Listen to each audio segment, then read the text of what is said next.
قول کچھ اور ہوگا، عمل کچھ اور ہوگا۔ اے ایمان والو کیوں کہتے ہو جو کرتے نہیں ہو؟ اللہ کے نزدیک اس کے غضب کو بھڑکانے والی بات ہے یہ کہ تم کہو وہ جو کرتے نہیں ہو۔ تو وہ شخص مومن نہیں ہے، وہ نمازی ہو، وہ روزے دار ہو، وہ متقی ہو، وہ داڑھی والا ہو، سب کچھ ہو، لیکن یہ کہ اگر پڑوسی امن میں نہیں، چین میں نہیں ہے تو وہ مومن نہیں ہے، نہیں ہے، نہیں ہے، خدا کی قسم نہیں ہے۔ حضور نے فرمایا صلی اللہ علیہ وسلم، اللہ تعالیٰ نے حضرت جبرائیل علیہ السلام کو وحی کے ذریعے سے حکم دیا، فلاں شہروں کو اس کے رہنے والوں سمیت تلپٹ کر دو، الٹ دو۔ حضور نے ارشاد فرمایا کہ اس پر حضرت جبرائیل نے عرض کیا علیہ الصلوۃ والسلام، پروردگار ان بستیوں میں تو تیرا فلاں بندہ بھی ہے جس نے پلک جھپکنے جتنی دیر بھی کبھی معصیت میں بسر نہیں کی۔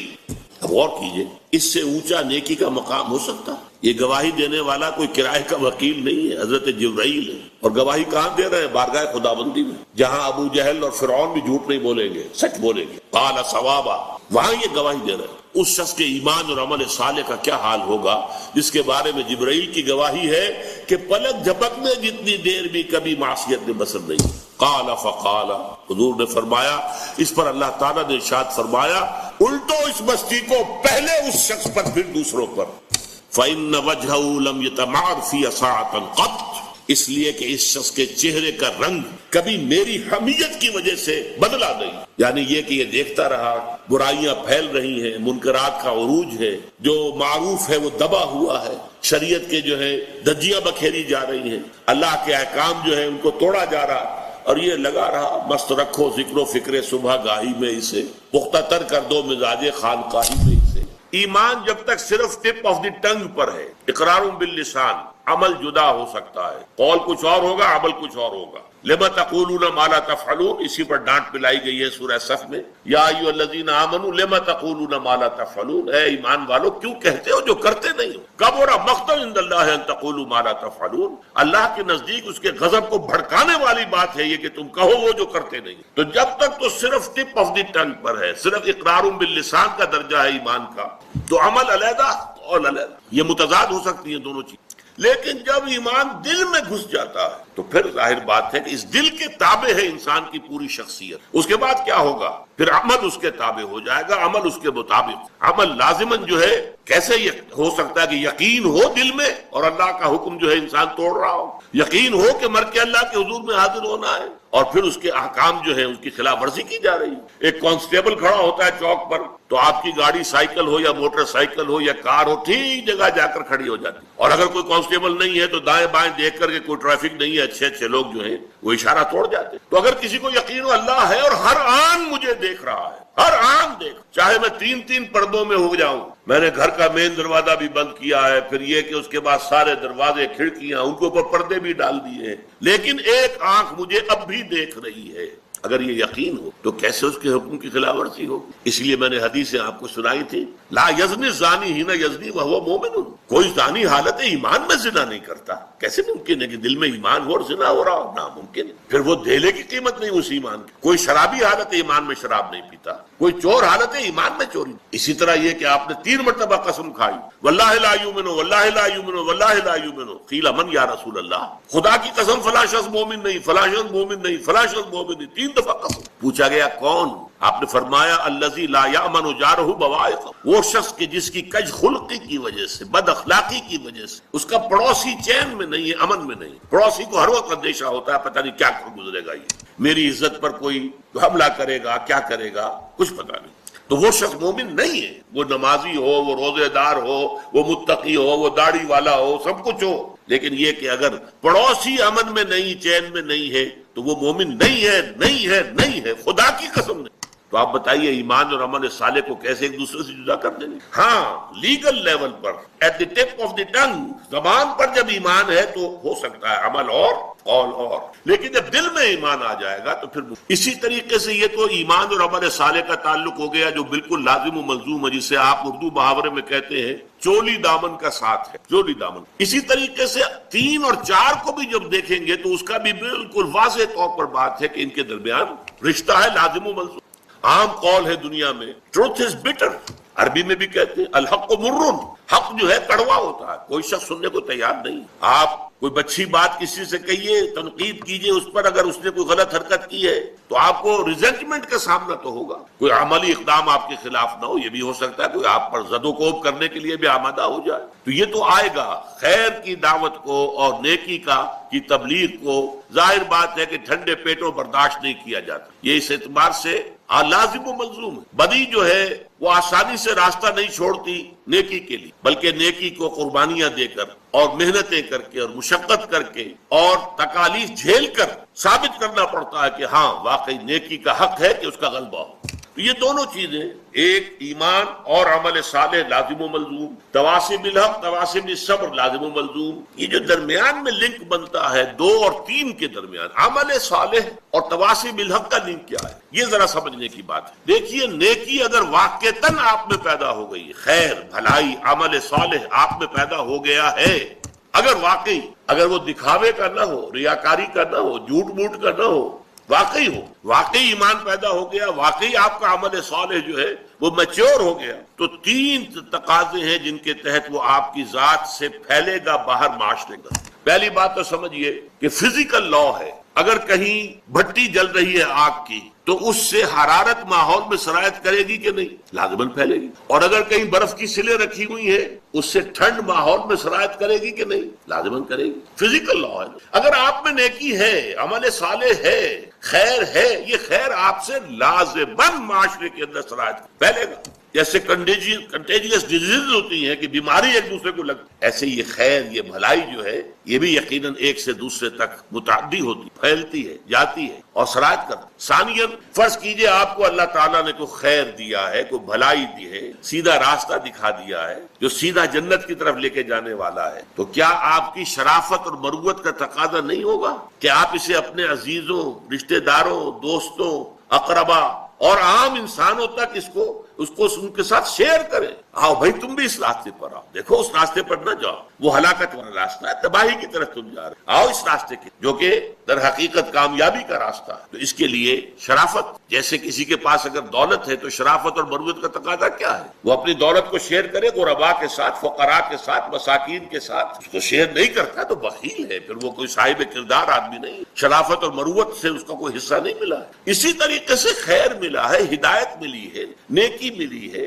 وہ جو خیر کا راستہ ہے، کامیابی کا راستہ ہے، اس کی معرفت حاصل ہو گئی ہے، اس کا علم حاصل ہو گیا ہے، تو اس کو شیئر کرنا یہ شرافت اور مروت کا تقاضا ہے. نمبر 3، اگر حق کو آپ دیکھتے ہیں کہ وہ مغلوب ہے، حق پامال ہے، باطل کا غلغلہ ہے، باطل جو ہے ڈنکا بجا رہا ہے اور حق جو ہے پامال ہو رہا ہے، قدموں تلے کچلا جا رہا ہے، تو اب یہ آپ کی شرافت کے، آپ کی حمیت اور آپ کی غیرت کا تقاضا، یہ حمیت اور غیرت کہ آپ حق کا ساتھ دیں، حق کا بول بالا کرنے کی کوشش کریں، آپ اس کے لیے تن من دھن کی بازی لگا دیں. اگر یہ نہیں ہے تو آپ میں پھر غیرت نہیں، پھر حمیت نہیں. حمیت حق، غیرت حق جو ہے اس کا تقاضا ہے. اس اعتبار سے میں نے آپ کے سامنے رکھا کہ یہ چاروں چیزیں ایک دوسرے کا منطقی نتیجہ ہیں، اور اسی لیے میں نے اس کو جو نام دیا ہے کہ یہ در حقیقت صراط مستقیم کے سنگھائے میل ہیں. آپ کہیں جا رہے ہیں تو راستے میں آپ دیکھتے ہیں کہ مائی سٹونز لگے ہوئے ہیں، معلوم ہو گیا کہ فلاں جگہ اب اتنے میل رہ گئی ہے، اب اتنی دور اور ہے، اتنی دور اور ہے. یہ مائی سٹونز، اس سے آپ کو معلوم ہوتا ہے کہ آپ سیدھے راستے پر ہیں، آپ کہیں کوئی غلط موڑ نہیں مڑ آئے ہیں، واقعی یہ اسی رخ پر جا رہا ہے راستہ کہ جو آپ کی منزل ہے. اسی طریقے سے صراط مستقیم جس کی کہ ہم اللہ سے استدعا کرتے ہیں نماز کی حرکت میں، اہدنا الصراط المستقیم صراط الذین انعمت علیہم غیر المغضوب علیہم ولا الضالین، اس صراط المستقیم کے یہ 4 سنگھائے میل ہیں. پہلا ہے ایمان، قلبی ایمان، دلی یقین والا ایمان، پرسنل کنوکشن والا ایمان. دوسرا ہے نیک عمل، اچھے اعمال، بھلائیاں، خوش خلقی، لوگوں کی خدمت خلق، اللہ کے احکام پر عمل، عبادات کو بجا لانا بہتر سے بہتر انداز میں، جو حقوق جس کے شریعت نے معین کیے ہیں وہ سارے حقوق ادا کرنا. پڑوسی کا حق ہے، والدین کے حقوق ہیں، اولاد کے حقوق، وہ سارے حقوق ادا کرنا. تیسرا یہ ہے کہ پھر حق کے علمبردار بن کر کھڑے ہو، اور یہ کہ خیر کی دعوت دیں، لوگوں اللہ کے دین کی طرف بلائیں، نیکی کا حکم دیں، بدی سے روکیں. یہ سنگھائے میل ہے. اگر ایمان آپ سمجھتے ہیں کہ آپ کو حاصل ہو گیا، نیک عمل نہیں ہو رہا، تو سمجھ لیجئے کہیں غلط موڑ گئے. آپ ایمان کے بارے میں دھوکے میں آ گئے. ایمان ابھی آپ کو حاصل نہیں ہوا. اگر ایمان حقیقی ہوتا تو عمل صالح لازماً ہوتا. اسی طریقے سے اگر آپ سمجھتے ہیں کہ میں نیک بن گیا، میں نے نیک اعمال اختیار کر لیے، میں نے نیکی جو ہے اور اعمال صالحہ کی تحصیل کر لی ہے، لیکن اس سے اگلا مرحلہ نہیں آتا، دعوت کا مرحلہ نہیں آتا، امر بالمعروف نہی عن المنکر کا مرحلہ نہیں آتا، خیر کی وصیت اور نصیحت کا مرحلہ نہیں آتا، تو سمجھ لیجئے کہ آپ کا اپنا اخلاق جو ہے کہیں اس کو گھن لگ گیا.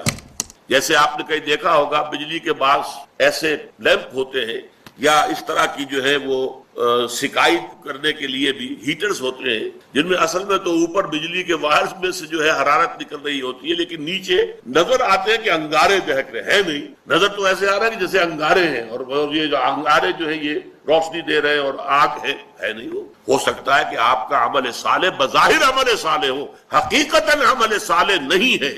اگر وہ آپ کی ذات سے باہر نکل کر معاشرے کے اندر سرایت نہیں کر رہا، اگر اس نے دعوت الی الخیر، اس نے دعوت الی سبیل رب، اس نے امر بالمعروف نہی عن المنکر کا اگر، اور حق کی حمیت، حق کی حمایت، حق کا بول بالا کرنے کے لیے تن من دھن لگا دینا، اگر یہ مرحلہ نہیں آیا تو گویا کہ آپ کا عمل صالح بھی دھوکہ ہے، فریب ہے، حقیقت نہیں. دیکھنے میں آگ ہے، حقیقت میں آگ نہیں. دیکھنے میں برف ہے، اصل میں تو یہ شیشے کی سل پڑی ہوئی ہے، یہ حقیقت میں برف نہیں ہے. اور اس کے بعد آخری امتحان ظاہر بات ہے صبر کا ہے، جس کے لیے کہ حضرت لقمان نے، ہمارا تیسرا درس جو ہے وہ حضرت لقمان کے بارے میں ہے. انہوں نے کہا تھا اپنے بچے سے، یا بنی اقم الصلاۃ وامر بالمعروف وانہی عن المنکر واصبر علی ما اصابک. اے میرے بچے نماز قائم رکھیے، عمل صالح کی ایک بات ہو گئی، وامر بالمعروف نیکی کا حکم دے، وانہی عن المنکر اور بدی سے روک، واصبر علی ما اصابک اور پھر جو تجھ پر بیتے اسے برداشت کر.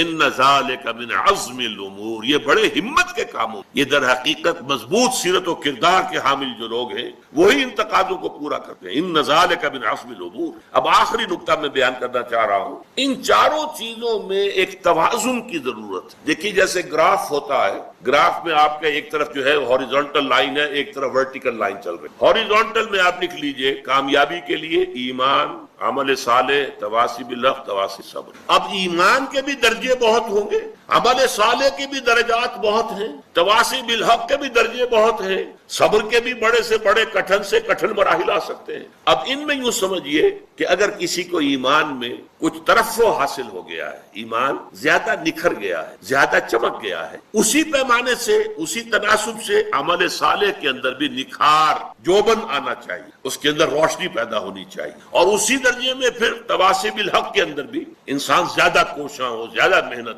اور پھر صبر کرے. یہ گویا کہ ایک توازن کے ساتھ اس سے بھی اوپر چلے گئے. فرض کیجئے ایمان جو ہے وہ اس درجے کو پہنچ گیا جیسے کہ ایک صحابی نے کہا تھا جب ان سے حضور نے پوچھا صبح فجر کے بعد، کیف اصبحت یا اخی، یا جو بھی الفاظ تھے، آج صبح کیسی ہوئی تمہیں؟ انہوں نے کہا اصبحت مومنا حقا یا رسول اللہ. عرض کیا اے اللہ کے رسول، میرا تو ایمان بالکل، میرا صبح جو مجھے ہوئی ہے وہ سچے ایمان کی صبح ہوئی. یہ بڑا غیر معمولی جواب تھا. تو حضور نے پوچھا لکل شیء صفۃ فما صفۃ ایمانک، ہر شے کی کوئی صفت ہوتی ہے جس سے اس کو پہچانتے ہیں. تو تم جو یہ دعویٰ کر رہے ہو کہ مومنا حقا، ایک سچے حقیقی مومن کی صبح مجھے نصیب ہوئی ہے، تو تمہارے ایمان کی کیا صفات ہیں؟ انہوں نے عرض کیا کانی انظر الی الجنہ، حضور میری حالت تو یہ کہ گویا کہ میں اپنی آنکھوں سے جنت کو دیکھ رہا ہوں. وکانی انظر الی النار، اور میرے یقین کی کیفیت یہ ہے کہ جیسے کہ میں اپنی آنکھوں سے جہنم کو دیکھ رہا ہوں. یہ بھی کیفیت ہے ایمان کا درجہ. یہ بھی جب ایمان کا یہ درجہ ہو تو عمل بھی بہت ہونا چاہیے، خدمت خلق اس کی زندگی میں بہت نمایاں ہونا چاہیے. اس کے اپنے کردار میں صرف فرائض نہیں، فرائض سے آگے مستحبات، حضور کے نقش قدم پر زیادہ سے زیادہ پیروی، آپ کا انداز ہر طور سے اختیار کرنے کی ہر ممکن کوشش، پھر اسی درجے میں پھر حق کے لیے تن من دھن لگا دینا، جان کی بازی کھیل جانا. یہ چیزیں ایک توازن کے ساتھ بڑھنی. اگر عدم توازن ہو تو اس کو ہم کہیں گے اپنی میڈیکل ٹرمینالوجی میں there is some pathology somewhere، کہیں نہ کہیں کوئی گڑبڑ ہے، نارمل نہیں ہے معاملہ. اگر یہ عدم توازن ہے، مثلا ایک روایت جو میں آپ کو سنانا چاہتا ہوں، حضور نے فرمایا صلی اللہ علیہ وسلم، اوحى اللہ عز وجل الى جبرائیل علیہ السلام، اللہ تعالیٰ نے حضرت جبرائیل علیہ السلام کو وحی کے ذریعے سے حکم، ان اقلب مدینۃ کذا و کذا باہلھا، فلاں فلاں شہروں کو اس کے رہنے والوں سمیت تلپٹ کر دو، الٹ. قال فقال، حضور نے ارشاد فرمایا کہ اس پر حضرت جبرائیل نے عرض کیا علیہ الصلوۃ والسلام، اے رب ان فیہا عبدک فلانا، لم یعصک طرفۃ عین، پروردگار ان بستیوں میں تو تیرا فلاں بندہ بھی ہے جس نے پلک جھپکنے جتنی دیر بھی کبھی معصیت میں بسر نہیں کی۔ غور کیجئے، اس سے اونچا نیکی کا مقام ہو سکتا؟ یہ گواہی دینے والا کوئی کرائے کا وکیل نہیں ہے، حضرت جبرائیل ہے، اور گواہی کہاں دے رہے ہیں؟ بارگاہ خداوندی میں، جہاں ابو جہل اور فرعون بھی جھوٹ نہیں بولیں گے، سچ بولیں گے۔ قال ثوابا، وہاں یہ گواہی دے رہے ہیں۔ اس شخص کے ایمان اور عمل صالح کا کیا حال ہوگا جس کے بارے میں جبرائیل کی گواہی ہے کہ پلک جھپکنے جتنی دیر بھی کبھی معصیت میں بسر نہیں۔ قال فقال، حضور نے فرمایا، اس پر اللہ تعالیٰ نے ارشاد فرمایا، اقلبھا علیہ وعلیہم، الٹو اس بستی کو، پہلے اس شخص پر پھر دوسروں پر۔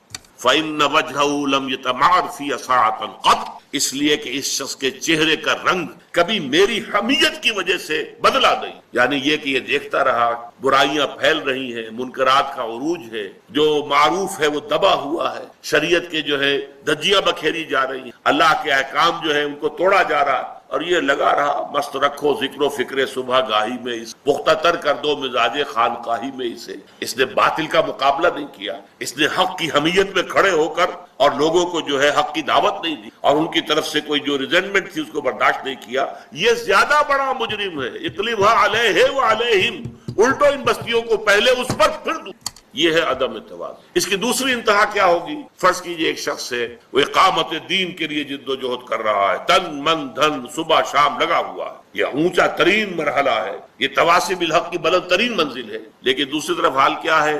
ایمان بس صرف سرسری سا حاصل ہے، وہ یقین والے ایمان کی طرف کبھی دلچسپی نہیں ہوئی، توجہ ہی نہیں ہوئی، اور یہ کہ اعمال میں نماز بھی بڑی مشکل سے مارے بادے کو پڑھی جا رہی ہے۔ اگر یہ صورتحال ہے تو یہ عدم توازن کی برعکس کہتے ہیں۔ ان چاروں چیزوں میں توازن ہونا چاہیے۔ والعصر ان الانسان لفی خسر الا الذین آمنوا وعملوا الصالحات وتواصوا بالحق وتواصوا بالصبر، صدق اللہ العظیم۔ اللہم ربنا اجعلنا من عبادک الذین آمنوا وعملوا الصالحات وتواصوا بالحق وتواصوا بالصبر، آمین یا رب العالمین۔ اچانک ایک گھاٹی میں نظر آئے 6 افراد، تو چاہیے کہ ان کی آنکھوں میں آنکھیں ڈال کر کہیں کہ ہم ہیں فنڈامنٹلز کا۔ ہمارے لوگ نہیں سمجھتے کہ ان کا کتنا سٹل انداز ہوتا ہے۔ یہ گڑ کھلا کے مارنے والے لوگ، جو گڑ کھا کے مر سکتا ہو اس کو زہر دینے کی ضرورت، اس پر آگ لگ گئی مکے میں۔ جو وہ ہاکس تھے، اب ان کو گویا کہ سہارا مل گیا کہ محمد کی اتنی ہمت، اتنی جرأت صلی اللہ علیہ وسلم، اب وہ ہمارے گھر میں آ کے ہم پر چھاپا مار رہے ہیں۔ یہ مولانا مناظر حسن گیلانی کا میں حوالہ دے دوں آپ کو،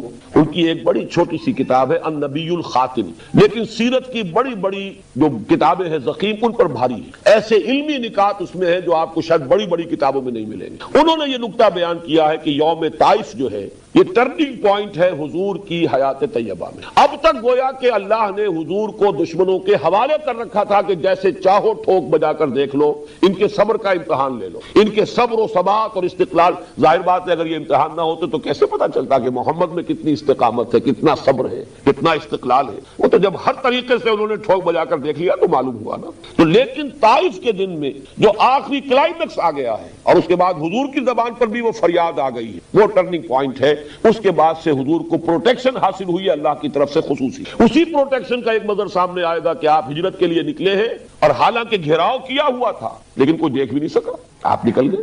یہ وہ اللہ تعالیٰ کی خصوصی پروٹیکشن ہے۔ غار ثور میں ہے تو ڈھونڈنے والے ہیں اس کے منہ تک دہانے پر پہنچ گئے ہیں۔ ذرا سا بھی اگر کوئی جھانک کے بھی دیکھ لیتا تو حضرت ابوبکر اندر سے کہہ رہے ہیں حضور سے کہ حضور اگر کسی نے ذرا سا اپنے قدموں کی طرف بھی دیکھ لیا تو ہم پکڑے جائیں گے۔ اور حضور فرما رہے لا تحزن ان اللہ معنا، گھبراؤ نہیں، اللہ ہمارے ساتھ ہے۔ اور اللہ تعالیٰ نے ایسے معجزے سے نجات دی ہے اس وقت کہ وہ ایک کبوتری نے آ کے وہاں انڈے دے دیے ہیں، اور ایک مکڑی نے جالا تن دیا ہے۔ تو ابو جہل نے کہا جبکہ کھوجی جو لے کر آ گیا تھا وہاں تک، اور ان کا پاگل ہوا، یہ دیکھو یہاں پر جالا لگا ہوا ہے مکڑی کا اور انڈے دیے ہوئے کبوتری نے، یہاں سے کوئی انسان گزر سکتا ہے؟ لہٰذا وہیں سے واپس ہو گئے۔ بہرحال یہ مناظر حسن گیلانی رحمۃ اللہ علیہ کا یہ نکتہ ہے کہ ٹرننگ پوائنٹ ہے حضور کی ذاتی طور پر حضور کی زندگی میں یوم طائف۔ اس کے بعد سے آپ کو پروٹیکشن حاصل ہوئی، اور اسی کا ایک منظر یہ ہے، یہ بھی اب دیکھیے حکمت خداوندی، اس میں ہمارے لیے بڑے سبق ہے۔ جیسا کہ میں نے کہا تھا ہم ذرا چند سال کام کر لیں، نتیجہ نہ نکلے تو ہمتیں جواب دے جاتی ہیں۔ اسی طریقے سے ہمارے حوصلے پست ہو جاتے ہیں اور ہمیں یہ خیال نہیں رہتا کہ اللہ کی طرف سے مدد کیسے آ سکتی ہے۔ یہ بات بڑی غور طلب ہے۔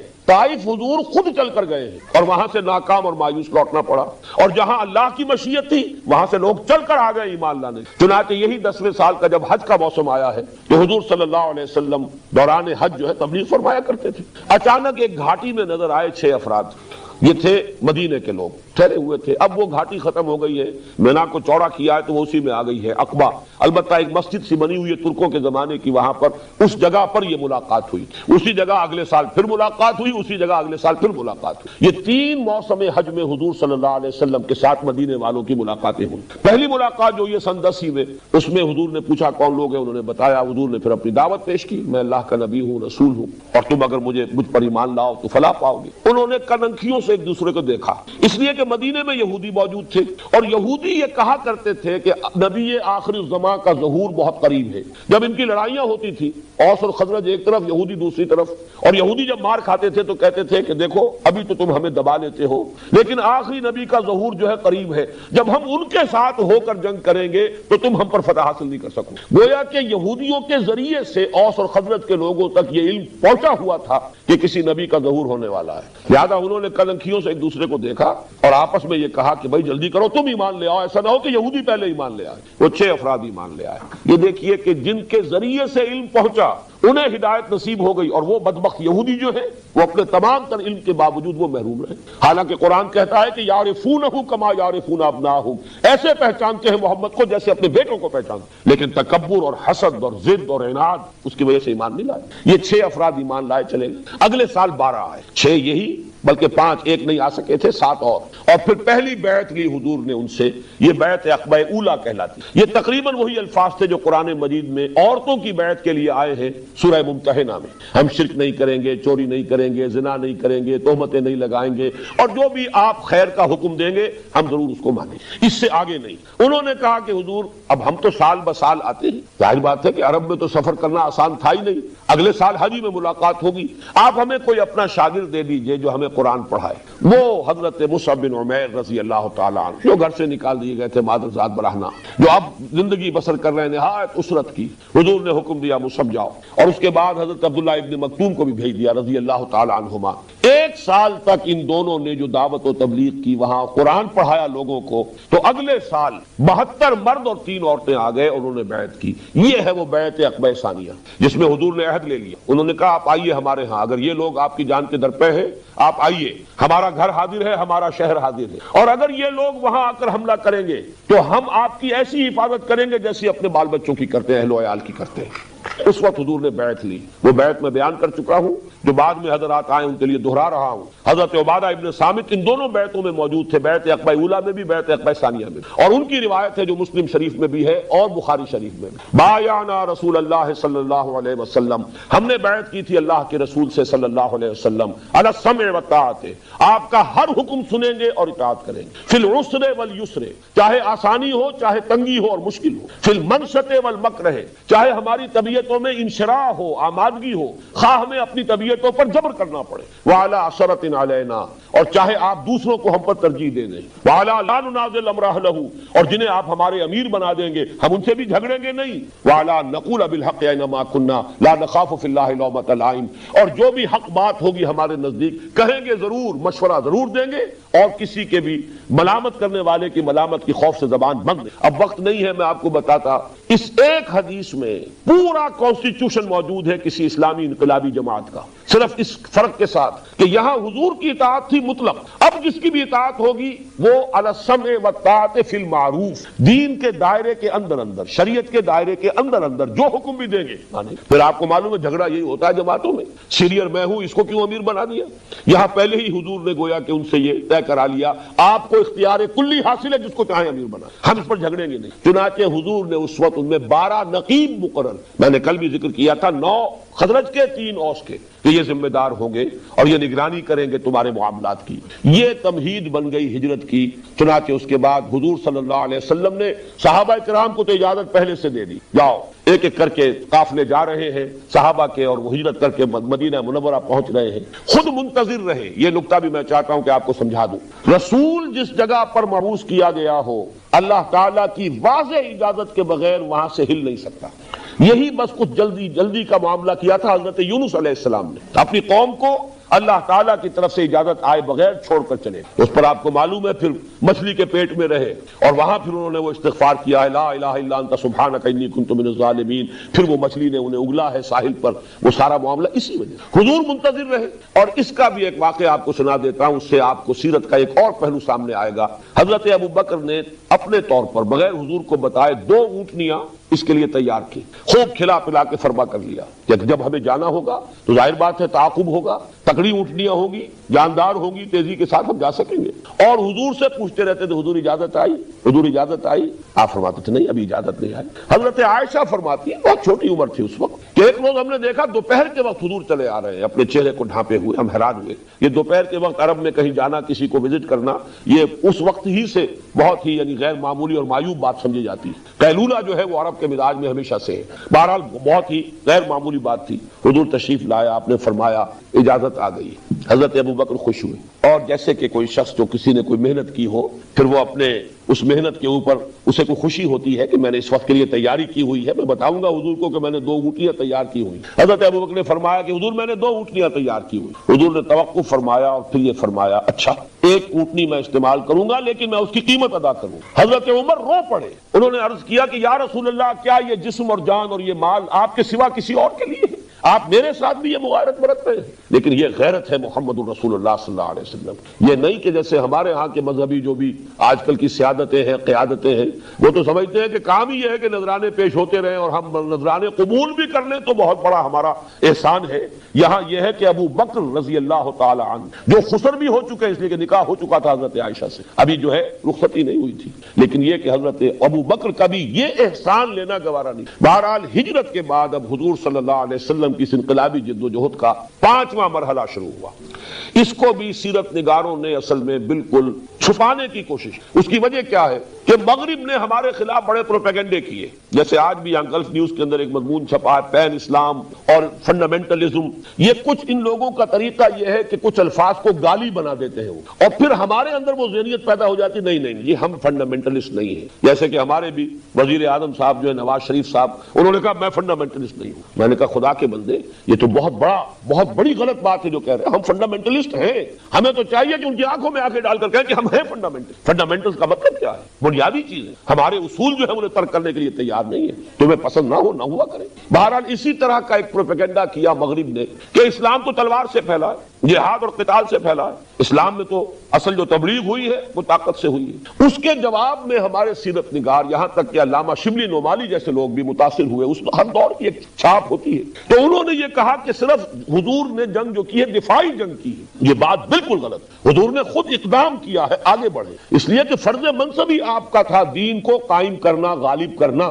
اس کی جد و جہد تو آپ کی ذمہ تھی. جیسا کہ میں کل تفصیل سے بیان کر چکا ہوں، جو حضرات نہیں تھے وہ کل کا ویڈیو یا آڈیو لے کر اس کو دیکھ لیں، سن لیں کہ حضور کا تو مقصد بعثت جو ہے خاص وہ ہے ہی ہے کہ دین کو غالب کرنا. لہذا حضور صلی اللہ علیہ وسلم معاذ اللہ مکے سے بھاگ کر جان بچا کر کسی پناہ گاہ کی تلاش میں نہیں گئے تھے، بلکہ آپ کو تو مدینے کی شکل میں اللہ نے آلٹرنیٹ بیس دیا اپنی سٹرگل کو لانچ کرنے کے، اپنی انقلابی جد و جہد کو اثر نو شروع کرنے کے لیے. اگر مکے میں امکان نہیں رہا تو مدینے کو آپ نے بیس بنایا. لہذا یہ جو تھوڑا سا وقت ہے حضور صلی اللہ علیہ وسلم کی ہجرت فرما کر مدینے تشریف لے جانے اور غزوہ بدر، اس کے درمیان 18 مہینے کا فصل ہے. میں چاہتا ہوں کہ ان 18 مہینوں کے بارے میں چند باتیں آپ نوٹ کر لیں. 6 مہینے تو حضور نے جا کر لیے ہیں جس کو میں کہتا ہوں کہ انٹرنل کنسولیڈیشن ایٹ مدینہ. مدینے میں جا کر آپ نے اپنی پوزیشن کو مستحکم کی. 3 کام بہت اہم ہیں. نمبر 1 مسجد نبوی کی تعمیر ہو گئی، اسی کے ساتھ حجرہ ہو گیا. حضور کی اپنی رہائش بھی ہے، مسجد ہے، یہی گورنمنٹ ہاؤس ہے، یہی حضور کی تربیت گاہ ہے، یہی خانقاہ ہے، یہی تعلیم گاہ ہے، یہی اصحاب صفہ آئیں گے بیٹھیں گے. تعلیم حاصل کریں گے, یہی سے جیش روانہ ہوں گے, گویا کہ ایک مرکز جو ہے اس کے لیے وجود میں آ گئے. نمبر 2, آپ نے انصار اور مہاجرین میں مواخات کر دی. اہم ترین کام تھا یہ. اگر یہ دونوں طبقے مدینے میں علیحدہ علیحدہ رہتے تو وہ قبائلی دور ہے, پھر اس کے اندر ہر وقت امکان تھا کہ کسی نہ وقت کوئی اختلاف پیدا ہوتا, کوئی جھگڑا شروع ہو جاتا, جیسے کہ بعد میں منافقین کوشش کرتے بھی رہے. اور بسا اوقات ایسا ہوا ہے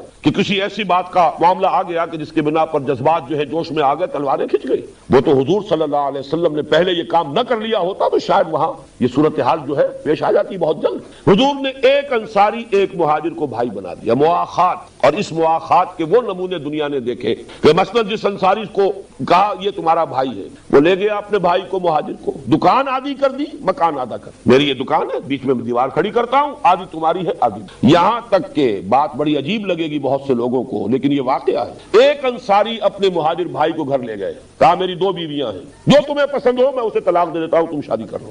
میں یہ گوارا نہیں کر سکتا کہ میرے گھر میں 2 بیویاں ہوں اور میرا بھائی جو ہے جس کو اللہ کے رسول نے میرا بھائی بنایا ہے اس کا گھر آباد نہ ہو. یہ نوٹ کر لیجئے, ابھی حجاب کا حکم نہیں آیا تھا. وہ تو حجاب کا حکم تو سن 5 ہجری میں جا کر آئے گا. اس وقت تک پردہ نہیں تھا, عرب معاشرے میں کوئی پردہ نہیں, لہذا اس میں کوئی تعجب والی بات نہیں ہے جو میں آپ کو بتا رہا ہوں کہ جا کے کھڑا کر دیا ہے میری 2 بیوی ہے, جو تمہیں پسند ہو میں اسے طلاق دے. یہ مواخات یہ بھی بہت بڑا کارنامہ ہے. میں یہاں آپ کو نوٹ کرا دوں, مونٹگومری واٹ ایک ابھی زندہ ہے شخص, بہت بوڑھا ہے, پروفیسر ہے انگلینڈ میں. اس نے حضور کی سیرت پر 2 کتابیں لکھی, محمد at Mecca, Muhammad at Medina. اور در حقیقت جو تقسیم اس نے کی ہے وہ ایک تضاد کو دکھانے کے لیے.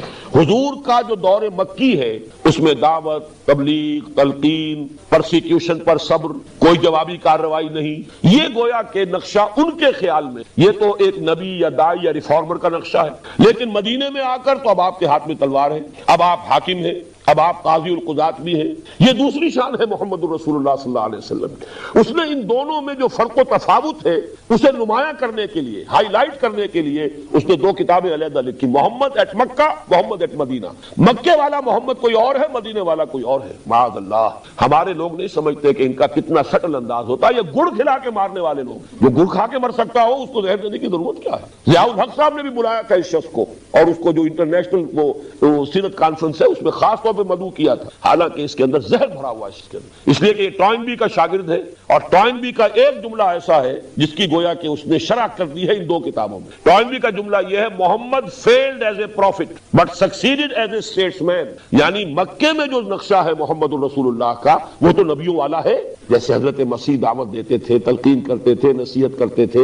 جیسے حضرت مسیح نے کہا تھا کوئی تمہارے داہنے گال پر تھپڑ مارے بایاں بھی پیش کر دو, کوئی تمہیں اگر ایک بیگار میں 1 کوس لے جانا چاہے تم 2 کوس اس کے ساتھ جاؤ, کوئی تم پر نالش کر کے تمہاری قبا لینا چاہے تم کرتا بھی اتار کے دے دو. یہ جو نقشہ ہے حضور کا بھی نظر آ رہا ہے. حضور نے بھی فرمایا مکے میں چاہے تمہارے ٹکڑے اڑا دیے جائیں تم ہاتھ نہیں اٹھاؤ گے, کوئی جوابی کارروائی نہیں ہوگی. لیکن وہ کہتا ہے Muhammad failed as a profit, معاذ اللہ ثم معاذ اللہ, نقل کفر نہ باشد, but succeeded as a statesman مین. اب مدینے میں آ کر تو محمد ایک اسٹیٹس مین ہے, بہت بڑے سیاستدان, بہت بڑے دور اندیش انسان, معاملہ فہم انسان, ان کی سیاست کا شاہکار ہے جو قدم قدم پر سامنے آ رہا ہے. چنانچہ مونٹگومری واٹ نے بھی انگریزی زبان کا کوئی لفظ نہیں چھوڑا ہے تعریفی جو حضور کے لیے استعمال نہ کر دیا ہو. لیکن اس اعتبار سے یہ سیاستدان کی حیثیت سے, مدبر کی حیثیت سے, ڈپلومیٹ کی حیثیت سے یہ ہے در حقیقت اصل عظمت محمد کی صلی اللہ علیہ وسلم ان کے نزدیک. لیکن میں چاہتا ہوں کہ اس کنٹراسٹ کو آپ بھی نوٹ کریں, اس لیے کہ انقلابی عمل میں یہ لازمی ہے. حضرت مسیح علیہ السلام پر بھی اگر اگلا مرحلہ آتا تو وہ بھی وہی مرحلہ ہوتا جو حضور کی زندگی میں آیا ہے. وہ تو یہ کہ پہلے ہی آپ کو اٹھا لیا گیا. حضرت موسیٰ علیہ السلام کی زندگی میں مرحلہ آ گیا تھا, قوم نے صاف جواب دے دیا, فَذْهَبْ أَنْتَ وَرَبُّكَ فَقَاتِلَا إِنَّا هَاهُنَا قَاعِدُونَ, جاؤ تم اور تمہارا رب جنگ کرو, ہم تو یہی بیٹھے. تو در حقیقت تو پروسیس ایک ہی ہے تمام رسولوں کا, لیکن کہیں پر وہ اگلے مرحلے تک پہنچا ہے, کہیں پہلے میں ختم ہو گیا, کہیں دوسرے میں ختم ہو گیا. سارے مراحل مکمل ہوئے صرف محمد الرسول اللہ صلی اللہ علیہ وسلم کی حیات طیبہ میں. بہرحال میں نے عرض کیا تھا 6 مہینے میں جو کام کیے, number 1 construction Masjid Nabawi, number 2 مواخات انصار اور مہاجرین, نمبر 3 اس پر تو واقعہ یہ ہے کہ جتنی بھی تعریف ممکن ہو سکتی ہے سب نے کی ہے. اتنی دور اندیشی, جاتے ہی یہود کو ایک معاہدے میں جکڑ لیا, میثاق مدینہ, کہ مدینے کا ڈیفنس ہوگا جوائنٹ, اگر مدینے پر حملہ ہوا ہم دونوں مل کر دفاع کریں. اس معاہدے میں ایسے جکڑے گئے یہود کہ بعد میں پچھتاتے رہے، لیکن معاہدہ کر چکے تھے، سازشیں کرتے تھے اندر ہی اندر، برملا کھل کر کبھی بھی قریش کا ساتھ نہیں دے سکے۔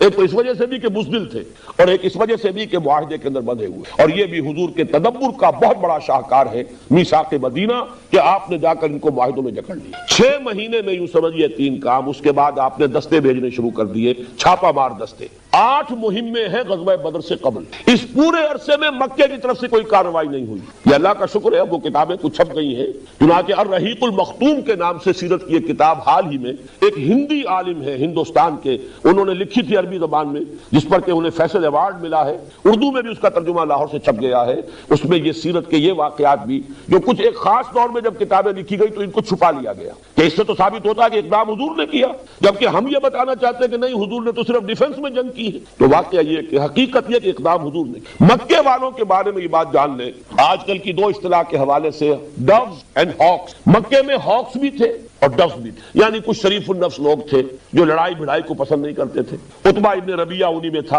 حکیم ابن حزام جو بعد میں ایمان لے آئے رضی اللہ تعالیٰ عنہ میں سے تھے، لیکن ہاکس میں سے ابو جہل، عقبہ ابن ابی معیط، یہ مختلف لوگ تھے۔ یہ زور لگا رہے تھے کہ اب یہ محمد اور ان کے ساتھی جو مدینے چلے گئے ہیں، ہمیں انہیں مہلت نہیں دینی چاہیے اور حملہ کرنا چاہیے مدینے پر، وہاں ان کا تعاقب کر کے انہیں ختم کرنا چاہیے۔ لیکن عقبہ ابن ابی معیط اور ابو جہل کی ان تمام باتوں کے خلاف عتبہ ابن ربیعہ ڈٹا ہوا تھا، بڑا سردار تھا، اور اس کا ایک جملہ میں آپ کو سنانا چاہتا ہوں جس سے اس کی ذہانت کا آپ کو اندازہ ہو۔ انہوں نے کہا، دیکھو قریش، محمد اور ان کے ساتھی یہاں سے چلے گئے، ہمارے سر سے بلا ٹل گئی، اب تم محمد کو عرب کے حوالے کر دو، بقیہ عرب اب وہاں جا کے تبلیغ کریں گے نا، جو ہمارے ہاں تصادم ہو رہا تھا وہ وہاں ہوگا۔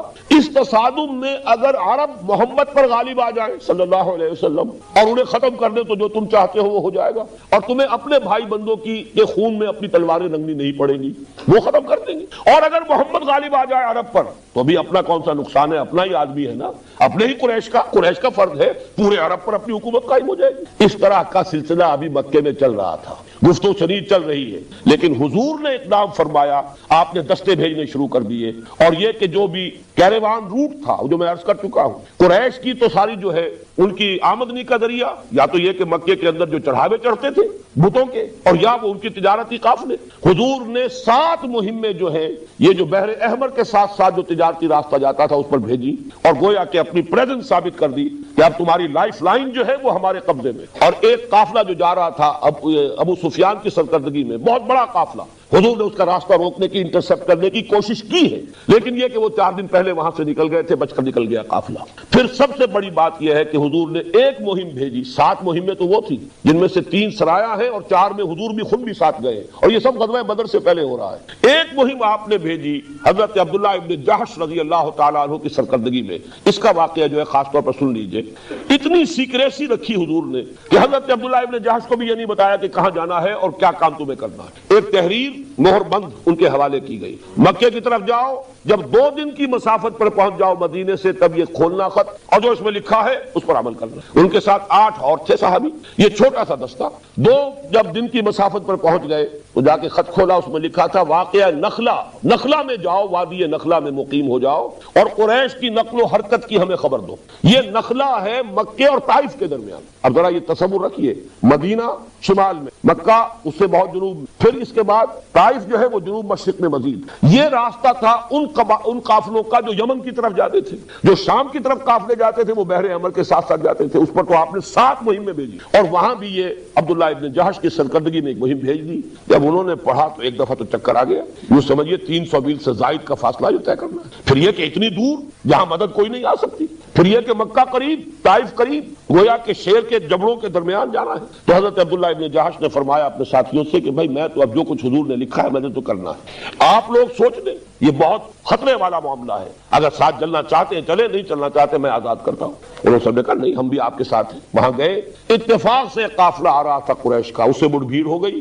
اس پر انہوں نے حملہ کیا، ایک مشرک مارا گیا، عمرو بن عبداللہ الحضرمی مکے کا مشرک، 2 بھاگ گئے، 2 کو یہ قید کر کے لے آئے، حضور کے پاس آئے تو حضور نے فرمایا کہ عبداللہ میں نے تمہیں جنگ کی اجازت تو نہیں دی تھی لیکن وہ تو ہو گئی۔ جیسے کہ آپ کو معلوم ہے بسا اوقات ایسی سچویشن ہو جاتی ہے کہ آپ نہ بھی چاہیں تو جنگ کرنی پڑتی ہے، آئیدر کل اور بی کلڈ، یا تو دوسرے کو قتل کر دو ورنہ قتل ہونا پڑے گا۔ تو کوئی ایسی سچویشن ہو گئی کہ اگرچہ حکم نہیں تھا کہ تم جنگ کرو لیکن یہ کہ جنگ ہوئی، اور پہلا قتل جو ہوا ہے ہجرت کے بعد، نوٹ یہ کرا رہا ہوں، وہ مسلمانوں کے ہاتھوں ایک مکی مشرک کا ہوا۔ اس پر آگ لگ گئی مکے میں، جو وہ ہاکس تھے اب ان کو گویا کہ سہارا مل گیا کہ محمد کی اتنی ہمت، اتنی جرأت صلی اللہ علیہ وسلم، اب وہ ہمارے گھر میں آ کے ہم پر چھاپا مار رہے ہیں۔ مکہ نہیں، مکے کی بھی جنوب میں نخلا کی وادی میں انہوں نے حملہ کیا ہمارے قافلے پر اور ہمارا ایک آدمی مار دیا اور 2 کو قیدی بنا کے لے گئے۔ لہذا ابو جہل نے گویا کہ پوری تیاریاں شروع کر دی، اور وہ جو تھے جن کو میں ڈوز کہہ رہا ہوں، جو جنگ نہیں چاہتے تھے، اب ظاہر بات ہے انہیں خاموش ہونا پڑا۔ اس جلتی پر تیل کا کام کیا۔ ابو سفیان اب قافلہ واپس لے کر آ رہے تھے، میں ادب سے نام اس لیے لے رہا ہوں اگرچہ اس وقت مشرک تھے، کافر تھے، بعد میں ایمان لے آئے ہیں، صحابی ہیں، وہ اب قافلہ لے کر واپس آ رہے تھے۔ انہیں اندیشہ ہوا کہ اب پھر محمد یا ان کے ساتھی صلی اللہ علیہ وسلم و رضی اللہ تعالیٰ عنہ مجمعین ہو سکتا ہے قافلے پر حملہ کرے، تو جسے آپ کہتے ہیں SOS کال، وہ انہوں نے بھیجی وہاں سے کہ اسکورٹ کا بندوبست کرو، مجھے خطرہ ہے محمد کے آدمیوں سے کہ جب بدر کے پاس سے میں گزروں گا تو مجھ پر حملہ ہو سکتا ہے۔ یہ ادھر سے یہ ہرکارا بھی آ گیا۔ یہ ہے وہ حالات جن میں کہ اب شروع ہوا در حقیقت حضور کی انقلابی جدوجہد کا آخری مرحلہ، آرم کانفلکٹ۔ یہ 5واں مرحلہ جو 1.5 سال پر محیط ہے، اس میں حضور نے خود آگے بڑھ کر مکے والوں کے خلاف انیشیٹو لیا ہے۔ اس کو اچھی طریقے سے سمجھ لینا چاہیے۔ کیوں لیا ہے؟ ظاہر بات ہے کہ حضور صلی اللہ علیہ وسلم کو جان بچا کر مکے مدینے نہیں گئے تھے، بلکہ اصل تو ہے دین کو غالب کرنے کا فرض منصب ہی جو ادا کرنا ہے۔ گھر سے جا کے مکے میں آرام سے ٹھنڈی چھاؤں میں تو بیٹھنا نہیں تھا۔ تو آج کی اصطلاح میں آپ کو میں سمجھا دوں کہ آپ نے جو 2 کام کیے وہ کیا تھے۔ جب آپ نے 8 مہمیں بھیجی، ایک تو یہ کہ اکنامک بلاکیڈ ہو گیا مکے کا، کہ ان کی تو ساری جو ہے آمدنی کا ذریعہ تجارت ہے، وہ قافلے کا راستہ بھی مخدوش ہو گیا جو شام جاتا ہے، اور یہاں تک کہ محمد نے تو آ کر یمن کے راستے پر چھاپا مار دیا۔ اس کو کہتے ہیں بلاکیڈ۔ آپ کو معلوم ہے 1967 کی جو جنگ ہوئی تھی، عرب اسرائیل جنگ، وہ ایلات جو بندرگاہ ہے اس کی بلاکیڈ کی تھی صدر ناصر نے، جس کے جواب میں اسرائیل نے حملہ کیا۔ یہ بلاکیڈ تو اتنی بڑی شے ہے۔ دوسرے یہ کہ حضور جہاں بھی جاتے تھے، جو قبائل وہاں آباد تھے ان سے صلح کر لیتے تھے، معاہدے کر لیتے تھے۔ یہ سارا کا سارا زون آف انفلوئنس تھا قریش کا۔ اب یہ ہے کہ جو لوگ حضور کے حلیف ہوتے جا رہے ہیں تو وہ zone of influence of Quraysh is decreasing, اور حضور کا جو ہے وہ بڑھ رہا ہے۔ اس کو آپ کہیں گے political isolation of Mecca and economic blockade of Mecca. یہ دونوں کام حضور نے کیے ہیں ان 18 مہینوں کے دوران، اور اس کے نتیجے میں اب وہ کانفلکٹ شروع ہوا ہے۔